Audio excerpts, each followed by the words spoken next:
j'ai pas vu l'autre film, mais sûrement une des différences qu'il doit y avoir entre les deux films, c'est que celui-ci est en tournée à l'heure actuelle. Je ne sais pas exactement en quelle année, mais entre 2020 et 2024 je suppose.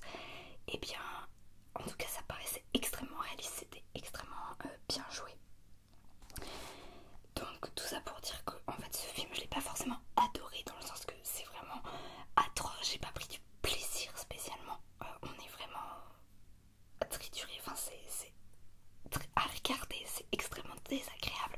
Moi ça m'a rendu malade par moments, vraiment il y a des choses, comme je vous le disais, en plus je suis assez sensible, mais du coup enfin ça m'arrive facilement, mais voilà, regarder ce film c'est pas agréable en soi, mais à mon sens c'était hyper important de le regarder. Évidemment si vous n'arrivez pas à le regarder jusqu'au bout parce que c'est trop dur, bah voilà, c'est pas grave, je vais pas vous mettre la faute et vous pouvez vous renseigner sur l'histoire d'une autre manière évidemment, rien qu'en allant sur internet, hein. Pas obligé de vous taper 2h25 de film, mais voilà, je trouvais que c'était important. J'aime tout ce qui est historique, je vous l'ai déjà dit, même dans les livres, donc j'aime quand c'est des histoires vraies, que ça raconte l'histoire d'un pays, de personnes ou quoi que ce soit.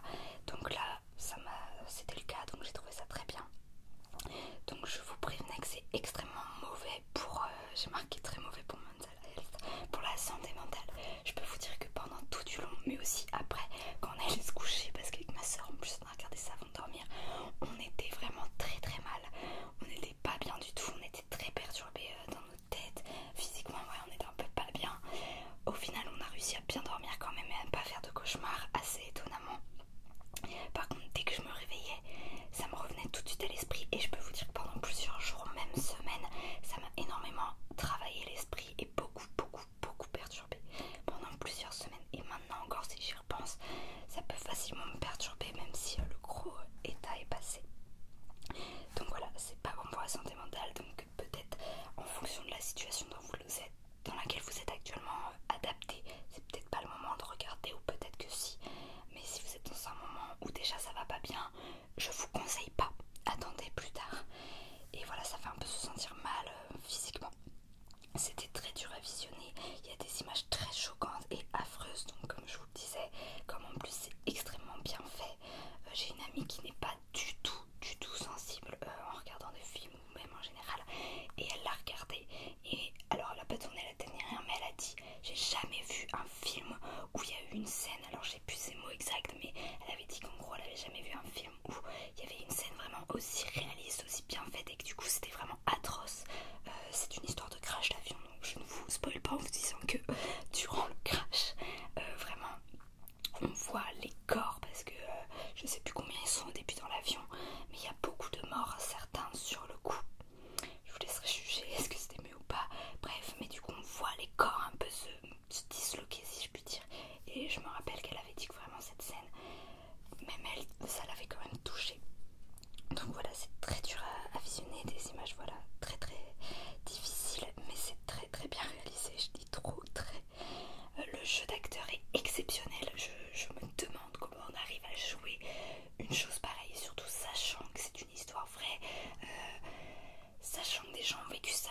J'ai appris aussi que chaque acteur qui joue une des personnes de la réalité avait rencontré la personne qui l'avait joué, évidemment ceux qui étaient encore vivants, pas les autres, mais pour tous ceux qui étaient vivants, ils ont rencontré les acteurs qui les interprétaient. Et ça, alors je suis pas allée vérifier sur internet de mémoire, mais mon amie, la même que je citais précédemment, m'a même dit qu'apparemment certains des survivants, ou tous, je ne sais plus, jouaient en tant que figurants dans le film, donc je trouve ça assez dingue. Je vérifierai peut-être d'ici là et je vous le dirai au montage ou quoi, mais voilà, elle avait vu cette information, et donc si c'est le cas, je trouve ça vraiment très bien, enfin je trouve ça cool quoi. Donc vraiment ouais, le jeu d'acteur très bon, ce qui rend la chose ouais, vraiment horrible quoi. C'est une histoire qui est vraie et qui est tellement impressionnante, parce que j'avais en fait ces personnes ont dû survivre dans les Andes du coup, où le crash s'est passé, en attendant qu'on vienne les sauver. Et j'avais une idée en tête de combien de temps ils étaient restés. Et en fait, je m'étais totalement trompée. Et à chaque fois qu'il marquait le nombre de jours, avec ma soeur, on avait toutes les deux une idée en tête qui n'était pas la même d'ailleurs. Et en fait, ça a été dépassé. On était là, mais mon Dieu, mais c'est combien de temps en fait? Et quand on a vu combien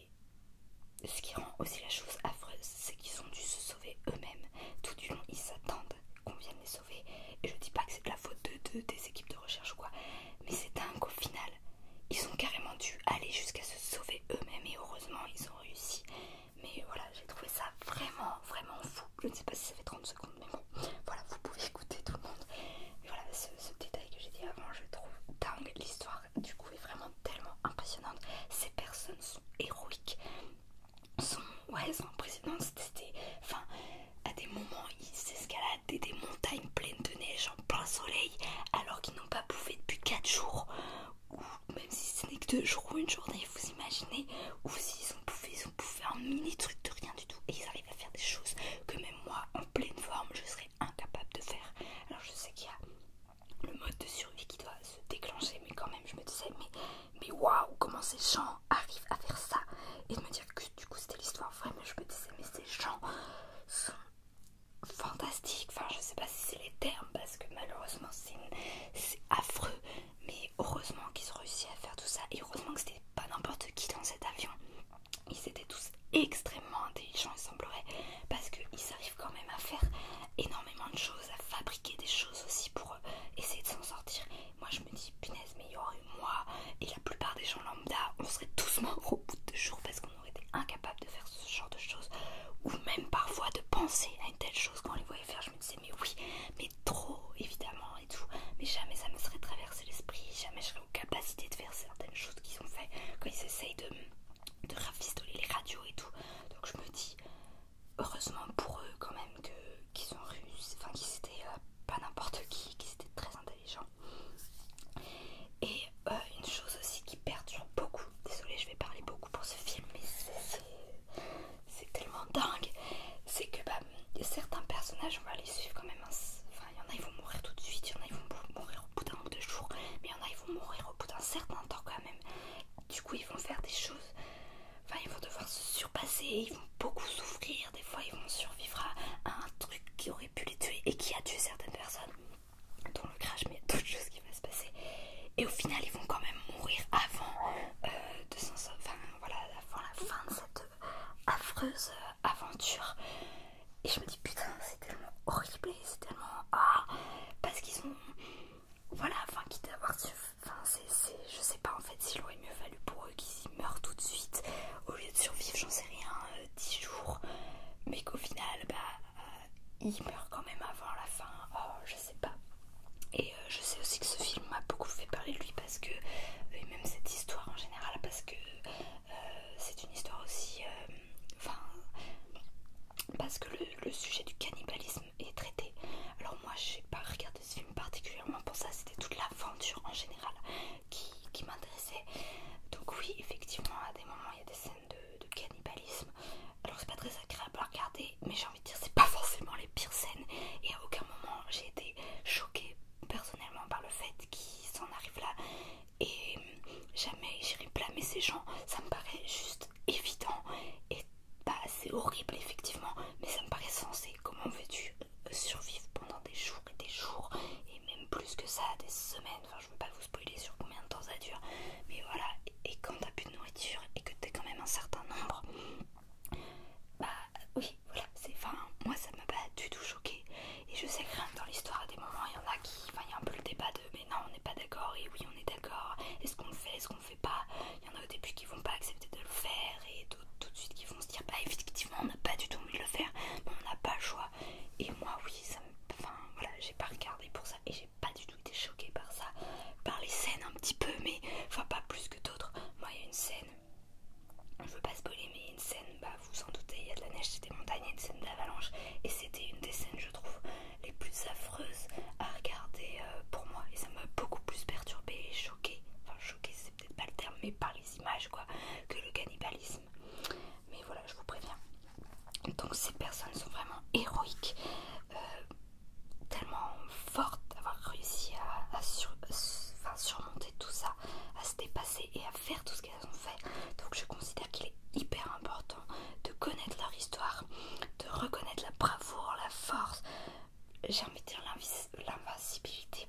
Ça marche évidemment pas pour tous vu que beaucoup sont morts, mais à des moments c'est un peu ce qu'on avait l'impression, et ceux qui ont fini par survivre.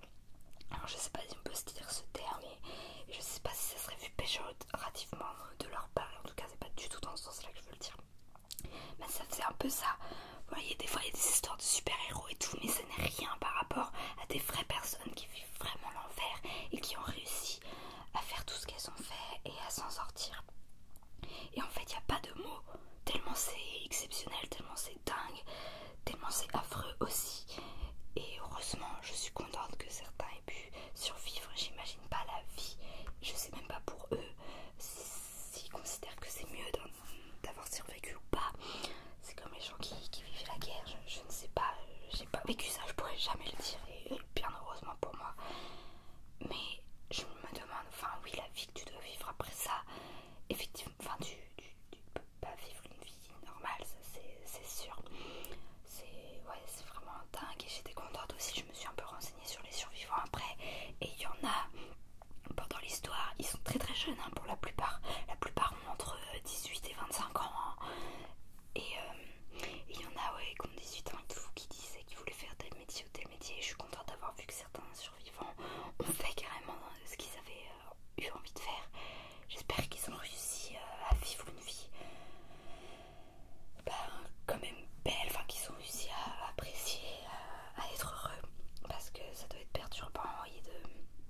on va passer sur des choses beaucoup plus légères qui n'ont rien à voir.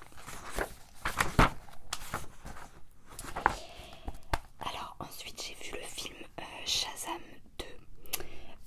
J'avais déjà vu le 1 il y a quelques temps, mais j'aurais clairement pu le revoir avant parce que ça commençait à dater.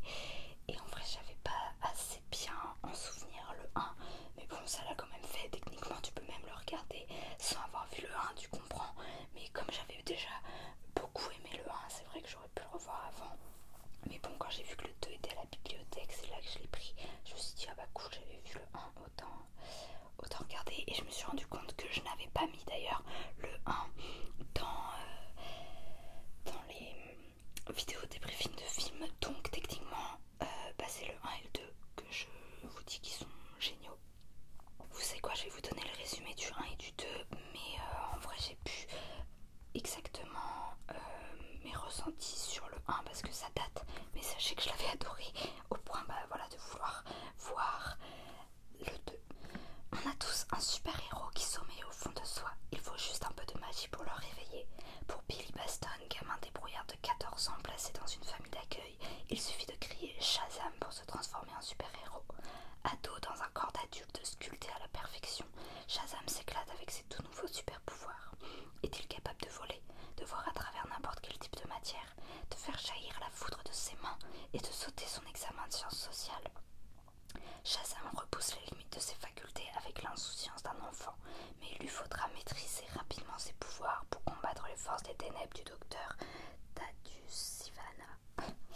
Donc ouais, en fait, j'ai beaucoup aimé d'ailleurs cette idée que c'est voilà, un ado, 14 ans, banal, et en fait, au lieu de juste qu'il ait des super pouvoirs et que il soit fort, qu'il ait une force physique qui se voit pas en fait de l'extérieur, et puis il me donne un coup de poing et bam, il est trop fort.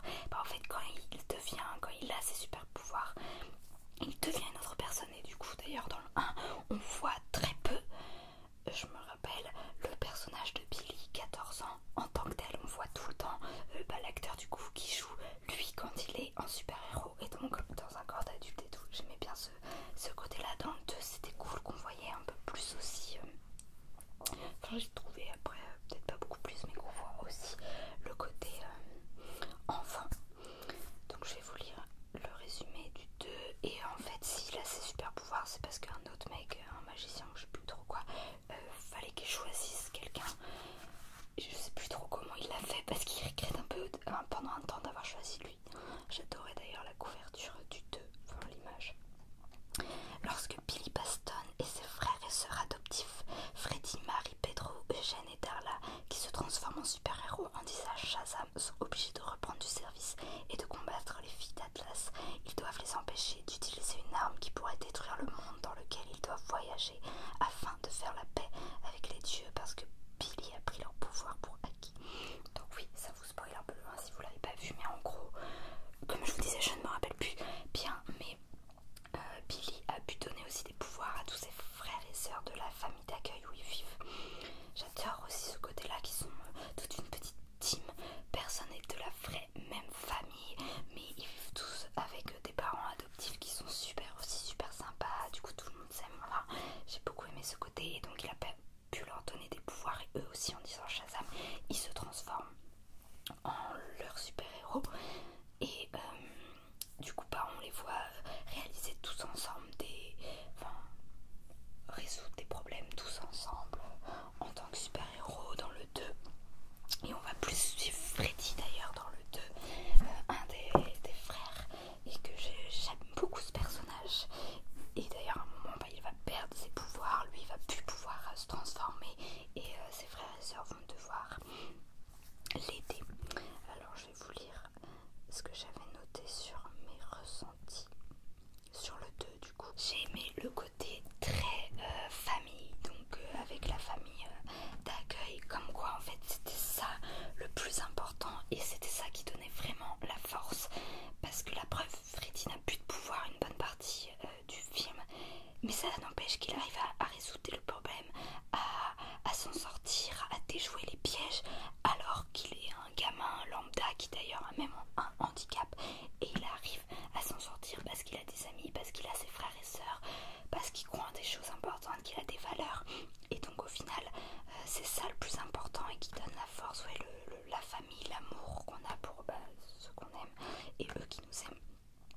Et aussi le fait d'être soi-même, de toujours rester soi-même, parce que Freddy justement, le fait que habituellement il ait son handicap et tout ça, il est pas le genre de personne très appréciée, il se fait embêter à l'école, alors il le vit plutôt bien parce qu'il s'en fout, il utilise le second degré et il se défend quand même bien, mais quand il peut se transformer en super-héros, bah voilà, en fait il se dit j'aimerais bien pouvoir être tout le temps comme ça, mais on va apprendre que c'est important d'être soi-même aussi dans ce film, donc je trouve ça bien. Qu'avant d'être un super-héros, bah, on est soi-même et sans ça on ne serait pas ce super-héros là. Même avec les pouvoirs en fait on serait forcément différent et sûrement moins bien du coup. J'ai aimé du coup que par ce côté très famille, en fait la famille ça soit pas forcément la vraie entre grosses guillemets, vous allez me comprendre, que ça soit pas forcément celle des liens du sang, la personne lien du sang, mais qu'en fait la famille c'est pas ce qu'on considère être voilà les liens du sang, enfin ça peut si c'est les gens dont vous êtes proches que vous aimez, mais en fait que ça peut être n'importe qui au final que tu aimes, qui t'aime, qui a de l'importance pour toi et avec qui tu te sens vraiment bien. Donc si c'est les gens avec qui tu partages le même sang, très bien. Si c'est pas eux, que c'est d'autres personnes, et ben en fait très bien aussi, tant que c'est voilà que vous vous aimez, que vous vous soutenez, que vous êtes là les uns pour les autres et que vous formez du coup cette famille, c'est pour qui tu pourrais te donner ta vie. Et il le montre bien dans ce film, chacun les frères et sœurs, donc que ça soit celle du sang, une famille adoptive, des potes, autres, n'importe qui. J'ai aussi adoré les personnages et comme je vous disais, j'ai beaucoup aimé le personnage de Freddy qu'on voit beaucoup plus dans ce film là, enfin sur qui on est plus concentré, et donc mais j'ai aimé tout le monde hein. Et j'ai aimé leur lien entre eux qui les unit, l'amour, et j'ai trouvé que les acteurs étaient géniaux, que ce soit les adolescents ou les adultes, mais comme je disais on voit quand même plus les adolescents en tout cas par rapport au 1 et j'aimais bien ce côté là et ils étaient géniaux, ils jouaient super bien, je trouvais voilà que tout correspondait, franchement c'était super. Comme dans beaucoup de films de type héroïque comme ça, enfin avec des super-héros, il y a beaucoup de combats, de fracas, de dégâts, et ça arrive aussi parfois dans les films policiers, où des fois les policiers, je l'ai déjà dit dans un livre aussi, le policier, vous voyez, il va prendre sa voiture, rouler à toute allure, créer des accidents et tout, pour aller régler une histoire, et oui peut-être sauver des gens, mais sur la route au final, il a mis en danger, peut-être tué ou accidenté plus de gens qu'il ne va sauver, et je trouve toujours ce concept stupide, donc je pouvais juste pas m'empêcher de penser aux dégâts et aux morts que les destructions et tout ça, les combats entre eux ont dû causer.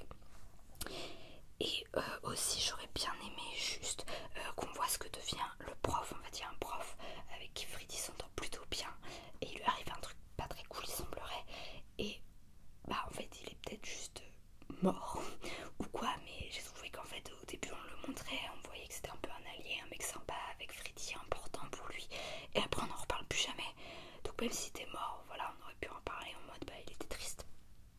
Moi qui n'aime pas les profs, je voulais quand même savoir ce qui l'en advenait.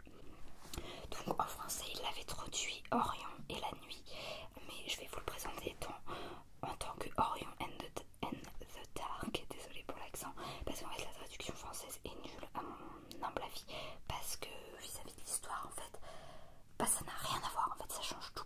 C'est pas et la nuit, c'est Orion et le personnage du film qui s'appelle alors The Dark en anglais, qui s'appelle Le Noir en français, donc soit il fallait l'appeler Orion et le Noir, enfin je sais pas, donc bref, c'est tiré d'un livre apparemment, je ne savais pas, et d'ailleurs il y a un personnage qui le lit à la fin, et j'aime bien voir ce genre de choses en fait, quand l'œuvre est dans l'œuvre, donc si vous le regardez ou si vous l'avez vu, à la fin il y a un personnage âgé masculin qui lit un livre, et ben en fait c'est le livre qui a donné ce film, qui est donc un dessin animé disponible sur Netflix. Donc comme d'habitude quand je vous présente un film en général dans ce genre de vidéo, mais particulièrement un dessin animé, c'est parce que je l'ai trouvé original. Si je trouve pas ça original, que ça change, bah du coup j'ai pas envie de vous en parler en fait. Et bon, comme d'hab c'est un dessin animé, donc à mon humble avis il y a des défauts, il y a du manque de réalisme, mais celui-là n'empêche qu'il était très agréable à regarder. On était dans un univers un petit peu, on était un peu sur de la fantaisie, donc de toute façon c'était assez, enfin on sortait du côté de notre monde en fait on va dire, sa réalité. Mais il y avait beaucoup de choses positives et j'ai beaucoup aimé certaines choses qui changeaient de d'habitude. Donc c'est pour ça que je voulais vous le présenter dès le début. Je me suis dit mais c'est cool ça et tout, ça change. Et tout de suite je me suis dit je vais le mettre dans ma vidéo, même s'il y a des moments j'étais là en mode ah c'est moins bien et tout. Il y avait quand même des choses qui me faisaient dire ouais franchement faut en parler. Donc c'est un dessin animé avec un personnage principal qui est un enfant, un garçon qui a plein de peur. Vraiment il a peur de tout. Donc déjà je me suis beaucoup reconnue, il est très angoissé, très stressé, alors qu'il est quand même assez jeune. Mais je pense que ça arrive de plus en plus jeune maintenant qu'on ait ce genre de peur pour certaines et qu'on devienne très stressé. Et au final je trouve quand même s'il y a des moments ses parents lui disent les phrases toutes pourries là et clichés pour entre guillemets le rassurer en mode non mais genre n'aie pas peur, ça sert à rien d'avoir peur, ou c'est comme quand les gens disent stresse pas quand tu stresses, ou vous pensez à autre chose, voilà ce genre de phrase débile. Bref, mais sinon en général quand même il y a une petite, enfin le long du film et même il y a un peu une petite morale en mode bah on diabolise pas les peurs, en fait c'est normal d'en avoir et le but est même pas au final de s'en défaire mais plutôt malgré qu'on les a réussir, je sais pas, par exemple si tu as peur d'aller à un endroit, bah t'as peur mais quand même de réussir à y aller. Donc voilà, c'est normal d'avoir des peurs, on les a, mais faut pas que ça nous empêche complètement de vivre. Donc c'était quand même un peu mieux. Enfin voilà, j'ai surtout aimé ce côté original, ouais, du petit enfant qui avait peur de tout. J'ai beaucoup aimé aussi l'idée de personnifier en fait les caractéristiques qui font la nuit. En fait, il y a des petits personnages, en fait, c'est même pas des animaux ou quoi que ce soit, c'est des... On sait pas vraiment ce que c'est. Du coup, il y en a un qui représente le noir, il y en a une c'est le sommeil, il y a les rêves, il y a les bruits de la nuit et l'autre c'est les insomnies, ouais. Alors il y a d'autres choses qui font la nuit, mais bref, j'ai bien aimé ces petits côtés. En plus les petits êtres, les petits personnages sont un peu mignons et tout ça, un peu décalé. Et ouais, je sais pas, j'ai bien aimé le côté personnifié, de leur donner vraiment... bah justement, on parle beaucoup de la peur du noir dans le film, vu que c'est une des peurs de Orion, le personnage principal. Et le fait qu'il soit personnifié, que ce soit un personnage très sympa, très agréable, permettait aussi peut-être d'avoir moins peur, ou en tout cas voilà, de le vivre mieux comme on disait. Donc j'ai bien aimé ouais, ce côté là, c'était sympa. Les personnages étaient très attachants, enfin certains plus que d'autres, mais ouais, le noir était très sympa. Il y a un peu un côté, je sais pas trop comment le définir tout en ne vous spoilant pas, mais il y a un peu un côté pluridimensionnel, si je peux dire, plurigénérationnel. Ceux qui auront vu, vous me direz si c'est compréhensible comme explication. Et au début j'aimais pas trop ce côté là, je me suis dit ah ouais, bon bah voilà, le film est quand même bien, mais j'avoue que ça me dérange un peu, j'aurais préféré qu'il n'y ait pas ça. Mais à la toute fin, il rajoute, on va dire, encore une génération, une autre dimension si je puis dire. Et au final c'était un peu mignon et tout. Et du coup je comprenais pourquoi il y a eu la première fois pour ensuite amener cette fois là. Et donc ça faisait que j'aimais plus finalement. J'aurais peut-être plus aimé quand même s'il n'y avait pas, mais en même temps je ne sais pas parce que ça aurait clairement changé l'histoire. Mais au final c'était quand même un peu mignon, un peu rigolo, un peu étrange, peut-être un peu compliqué à moitié à comprendre. D'ailleurs à un moment il y a une phrase, peut-être qu'il faudrait que je regarde en anglais voir si c'est un problème de traduction, mais ça m'a paru incohérent, comme s'il n'avait pas dit la bonne chose. Alors soit c'est moi qui n'ai pas réussi à comprendre ce passage là, bon c'était pas très important, mais et du coup c'est ce qui avait donné aussi de l'originalité au film et qui me fait quand même vouloir en parler, même si au début j'aimais pas trop ce côté là, bah au final ça s'est arrangé et ça, qu'on aime ou pas en tout cas, c'est sûr que ça apporte une originalité au film. Et du coup j'ai trouvé que bah, c'était pas mal quand même, ça a rendu la fin assez mignonne, donc c'était pas si mal que ça. La chose qu'Orion craint le plus, c'est le noir. Lorsque l'incarnation de sa pire peur lui rend visite, Dark entraîne Orion. Alors en fait en français conseille, il s'appelait juste Le Noir, entraîne Orion dans un tour du monde en montagne russe pour lui prouver qu'il n'y a rien à craindre la nuit et lui montrer en fait ce que c'est vraiment la nuit. Alors c'est sa plus grande peur, je ne sais pas trop, hein, mais bon, c'était une de ses peurs, ça c'est sûr. Passons au dernier film dont je vais vous parler, qui est lui aussi tiré d'un livre apparemment, mais que je n'ai pas lu. Ça s'appelle Le Fabricant de larmes. C'est un film italien, c'est sur Netflix que je l'ai regardé. Alors c'est clairement une romance, donc j'étais pas sûre si j'allais vraiment aimer, mais j'avoue qu'en film je préfère qu'en livre, sûrement parce que c'est moins long. Ça détend, on passe quand même un bon moment. Et celle-ci j'ai particulièrement aimé en fait parce que encore une fois c'était original. Le thème de fond en fait je l'ai trouvé original. Et ce thème un peu de fond, alors la phrase en gros qui disait, c'est que à un moment la fille parle des loups, elle dit bah non j'aime pas les loups parce que c'est méchant, ça fait peur et tout. Et sa maman lui dit les loups sont méchants dans les contes qu'on raconte, les légendes, tout ça, que parce qu'on l'a décidé. Et donc en fait c'est un peu donné un thème de fond sur pas que les loups mais même certaines personnes et tout. Et ça a apporté un côté original, donc ça parle forcément d'amour parce que c'est une romance, mais ça parle pas que d'amour dans une relation amoureuse, voilà, couple ou quoi. Ça parle aussi d'amour parce que c'est une histoire avec des enfants qui sont adoptés ou non, on verra, mais qui les parents désirent les adopter, donc il y a aussi cet amour avec les parents adoptifs. Ça parle de maltraitance. Ça c'était assez intéressant, et du coup de fait de ce que c'est d'être méchant ou pas au final vis-à-vis de la petite légende. C'est pas très clair mais je veux pas vous spoiler en fait, c'est un truc assez important dans l'histoire et ouais ça sera un spoil en fait si je vous en dis c'est plus. Du coup je vais vous lire le résumé.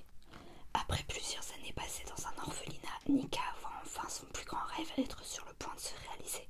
Monsieur et Madame Millikan ont entamé le processus d'adoption. Dans sa nouvelle maison, Nika n'est pas seule. Richel, un orphelin qui était aussi avec elle à l'orphelinat, un orphelin mystérieux, est aussi adopté.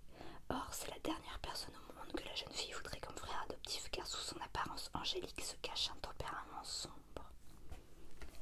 Adoptés par la même famille après une enfance difficile dans un orphelinat, Nika et Richel réalisent qu'ils éprouvent l'un pour l'autre des sentiments inattendus et irrésistibles. C'est issu, comme je vous disais, d'un livre que ça m'a beaucoup donné envie de lire en fait pour mieux comprendre l'histoire. Surtout, je vous disais, ça parle de maltraitance et la scène de fin qui, à mon avis, était très, en fait, sans plus d'explications, était très nulle et un peu trop rapide et incompréhensible en fait à mon avis. Et il y a plusieurs sujets, même sur le thème principal, enfin le thème de fond que je vous disais en fait sur c'est quoi être méchant, les loups sont méchants, bon parce qu'on l'a décidé, sur la maltraitance, tout ça, sur ce qui s'est passé à l'orphelinat. En fait on sent bien dans le film qu'il nous manque des informations et à certains moments on est là en mode enfin j'ai trouvé qu'on comprenait l'histoire mais pas bien parce qu'il nous manquait des détails.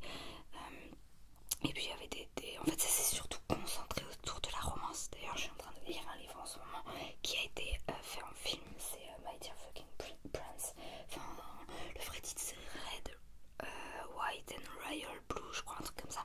Et en fait c'est vrai que le film qui était très bien, que j'ai vu en premier, était surtout concentré autour de la romance et tout ce qui est, enfin les détails et puis l'histoire autre en fait qu'il y a.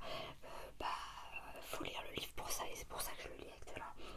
Et en fait le fabricant de larmes c'est un peu pareil, le film s'est surtout concentré autour de la romance. Alors on parle un peu du reste parce que faut du contexte, mais c'est pas trop détaillé en fait. Moi tout le reste m'intéresse, m'interpelle et me rend curieuse en fait, et j'ai grave envie de le lire du coup, mais il n'est pas à la bibliothèque pour en découvrir plus sur ça. Mais ça n'empêche que j'ai quand même beaucoup aimé le livre, mais c'est vrai qu'à des moments du coup c'était moins, enfin on comprenait moins bien je pense. Et la fin, moi j'ai pas compris la dernière image, enfin si vous avez compris, ça nous fait un peu comprendre, je veux pas vous spoiler donc je vais pas dire, ça nous fait comprendre en gros si la fin est positive ou négative, donc je vous dis pas. Mais voilà quoi, sans plus, on sait pas trop ce qui se passe. Donc dites-moi vous ce que vous en avez pensé en voyant le film, si vous êtes d'accord